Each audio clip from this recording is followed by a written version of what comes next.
Where'd your name come from? Goddamn. My name was already OG and shit, and like once I started rapping, that was my name. It was Young OG at the time, and shit, I fuck around and started getting a little money, and shit, they started calling me Rubberband. So I fuck around and just had put the Rubberband in front of the OG and just went from there, Rubberband OG. You know what I'm saying? After that, just been turned up ever since. Now, where are you from? Montgomery, Alabama.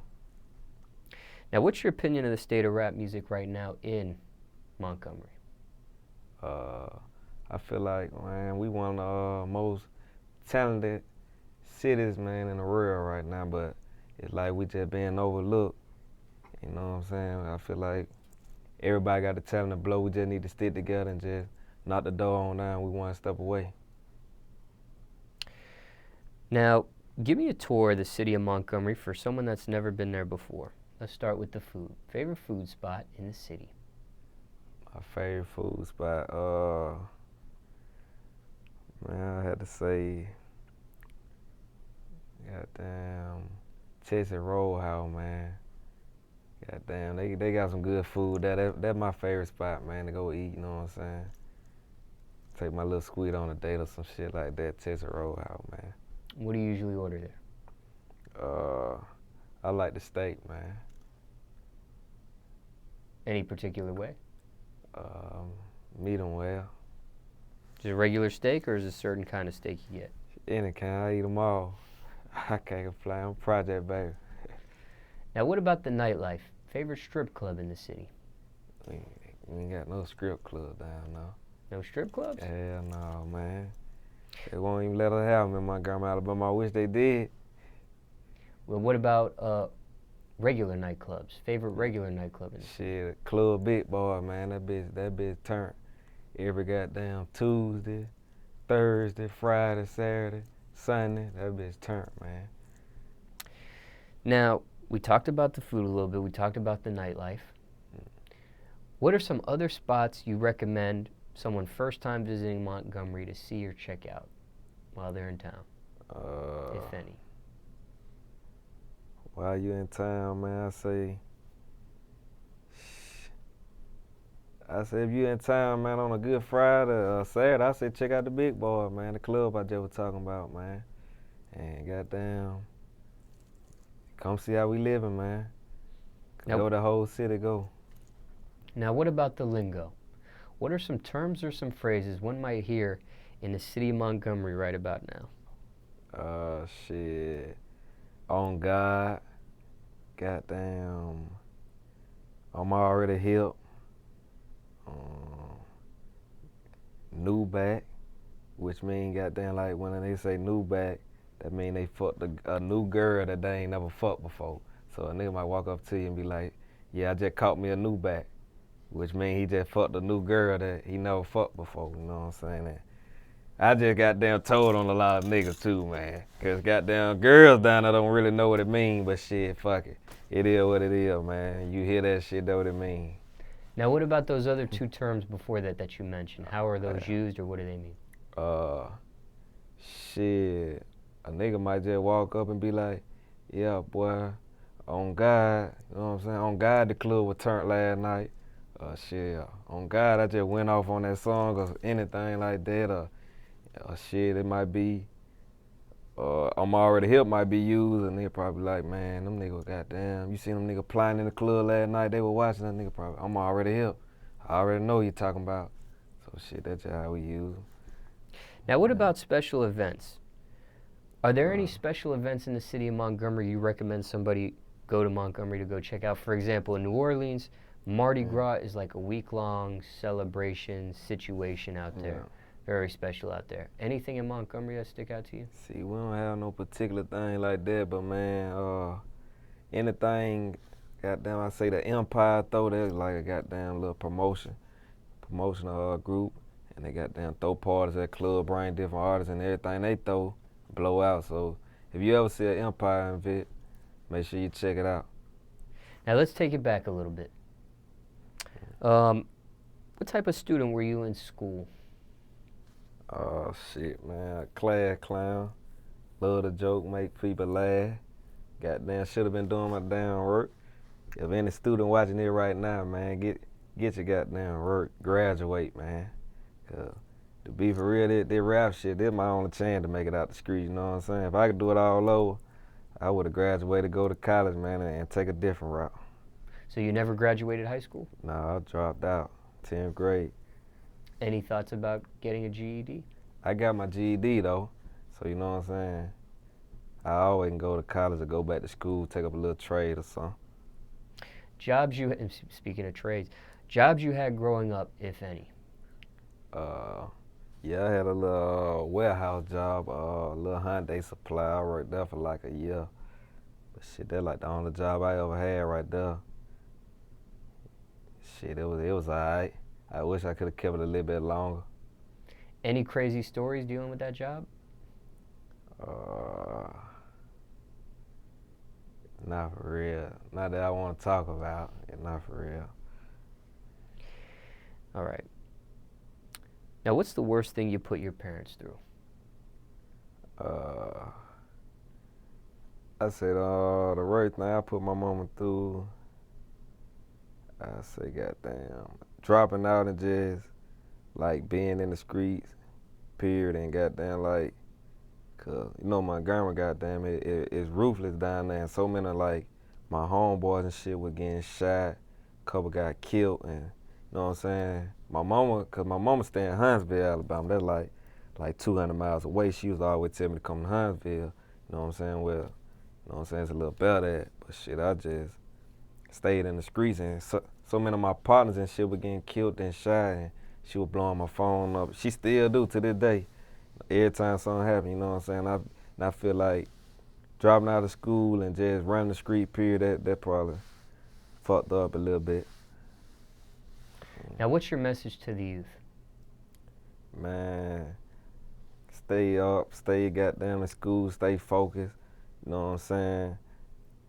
Really goddamn get your education, man. Education first. If you ain't got no education, man, the way goddamn the economy turning now, man, you got to have an education, man. They trying to goddamn for real, boss a nigga for real, man. So get your education. I mean, I know you probably want to shoot ball or play football. Play that shit, but get them grades first. You know what I'm saying? How you gonna be the best player at a high school but ain't got the grades? So you know what I'm saying? You probably get a scholarship to anywhere, but you can't pass the test. You know what I'm saying? So you got to get them grades, man. Stay in school, get all that shit. If you want to rap, man, rap out the college if you ain't been doing this shit. You know what I'm saying? Since you was 10. Don't start that you 28 and try to rap now, man. If you ain't been doing that shit, man, stay in school, go do something, man. 'Cause this shit ain't the route for real. Now, let's talk about music a little bit. What do you hate the most about the music industry? What's your biggest pet peeve? Man, the music industry I hate, like, goddamn when, like this shit so watered down now. Everybody sounding the same, like it done went to a whole new era now. Everybody wearing tight pants and shit and just going in the studio saying anything. I liked it back when Jeezy was dropping that Trap or Die and T.I. was dropping that trap music, got it, cocaine music, like when shit was really just, you know what I'm saying, hard. Even when Pop was rapping, man, like music had a meaning. I feel like it ain't got that meaning no more. Like folks just talking about stupid shit, popping pills, all that type of shit, but like niggas ain't really giving you that keep your head up type music or that Dear Mama type music. And I feel like that what I'm here for. I'm back like to bring that trap side in the street stores back to the music, man, because a lot of folks just go in that bitch saying anything, just trying to make a hit.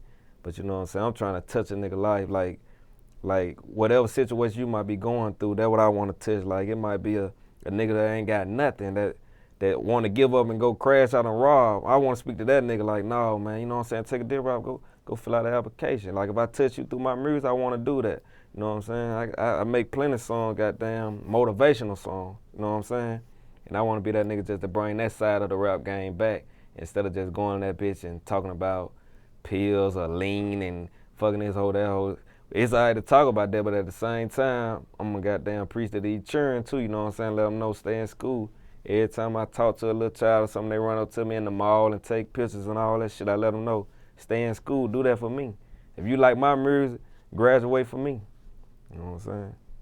Now, who do you blame for that? Do you blame the music industry for the way, the disappearing of those storytelling, motivational music like you mentioned, or do you blame society for that? Is that a reflection of society, I should say? To tell you the truth, I wouldn't even know how to answer that question. It's just crazy because I don't know, if they fucked it up, like niggas looking up our one hit and goddamn making so much money off that song to the point everybody want to copy and just try to, make that same kind of follow them steps there. But me personally, I'm just speaking on shit that I go through every day. Like I probably, go through some shit, fall out my bitch or some shit and go in there and talk about that. I might goddamn tell my beat maker, hey, sample woman fed up.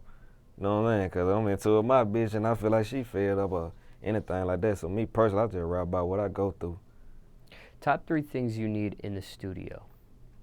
Top 3 things, goddamn. A Red Bull, goddamn. One of my partners, at least one of my partners, so they gonna let me know if that shit foul I'm dropping. And goddamn, just some, I gotta have the tab. That's just me. I don't smoke. I drink a little bit, but I don't smoke at all. I don't smoke shit. I'm through smoking, so I pop the tab, Percocets, all that shit. So I need me to turn me up. Craziest studio story, if you have one. Crazy studio story. I say, just it's so many crazy studio stories. Just it might be one of my partners getting that bitch and try to rap and just be whack as hell, and we just getting a good ass laugh out of there. But just crazy studio session like fucking hoes and shit like that in the bathroom, all that type of shit just go on anyway. So. You know what I'm saying? Ain't no particular crazy story I got. What's the realest song you ever wrote so far in your whole catalog of music? I say Keep Your Head Up. And I sampled the Tupac Keep Your Head Up in that song, and I really got into like talking to them kids on there, you know what I'm saying? Cause I told I said a line in there, I told the child only if you knew education run a nation, you know what I'm saying? And I really meant that, you know what I'm saying? You gotta have that education out here. So I felt like that was the realest song I wrote. I got a lot of turned up shit, a lot of songs that turn the club up, but to me, that's the song that I feel like the realest song I wrote. And I love that song now, me personally. Risk versus reward. What's the biggest risk you took for your music career so far? Biggest risk, man. When I dropped a song called Go Crazy, it was the hottest song goddamn in the city. And I had around that time, I was finna shoot the video. I had probably I say $1,300 to my name, you know what I'm saying? I had took some losses and shit. I had $1,300 to my name, literally. And the cameraman told me he wanted $1,000 to shoot the video. And shit, I just had to take that risk. I paid $1,000. You know, so I had to buy the girls in the video, Go Crazy shorts and shit. So I went broke on the video. I invested everything I had in one video. But shit, since then, that shit just took off through the roof. I ain't took a loss, got near 1,300 yet, you know what I'm saying? I'm all the way up. And I just feel like, yeah, that's the bigger risk I took for the music, though. Now, what are your keys to success? Music-wise? Or just period in life? Either or. Keys to success, man, you got to always be focused. You know what I'm saying? I got that talent on my hands. I got stay on one hand and focus on the other, stay focused. You know what I'm saying? You just got to be focused in life. You got to have some drive, get up and go. Depending on whatever you want to be, you got to have some get up, go. You got to chase it. Ain't nothing going to come to you in life, period. You can't just sit back and wait, man. If you want something, you got to get up every day and you got to grind for that. If you're a rapper and you pop, you get up, tweet your music, hit the street with your mixtape, get out there in the club, promote it. If you ain't pop, do some free show, open up, whatever you got to do. If you're a football player, hit that gym, hit the weights. You know what I'm saying? run, everyday jog, whatever you got to do, stay in shape. So you got to have drive, man, no matter what you do in life. If you want to be successful, you got to have some drive and get up and go by yourself. Ain't nothing gonna come to you, man, in life. So what you got going on right now? Man, shit, just finished 3 mixtapes up, so I'm just like planning the release dates on them. I finished one, me and Junior Boss, he from Montgomery, Alabama too. We got a collab mixtape going on, we called it Free Dope. That should be dropping in a couple weeks. I got 2 mixtapes of my own, Give to the Streets 3 and 8 Crack Volume 2. So shit, I got a Go Crazy tour going on with shit. I've been on that lately. Been going to city, going crazy and that shit. As far as that about it. So shit, go subscribe to a nigga YouTube channel, the #1, Rubberband OG all together. You know what I'm saying? Instagram, the #1, Rubberband OG all together. Follow me on Twitter, @Rubberband OG. You know what I'm saying? Go check out my latest visuals, man. All of them on YouTube, man. Look me up, fuck with me.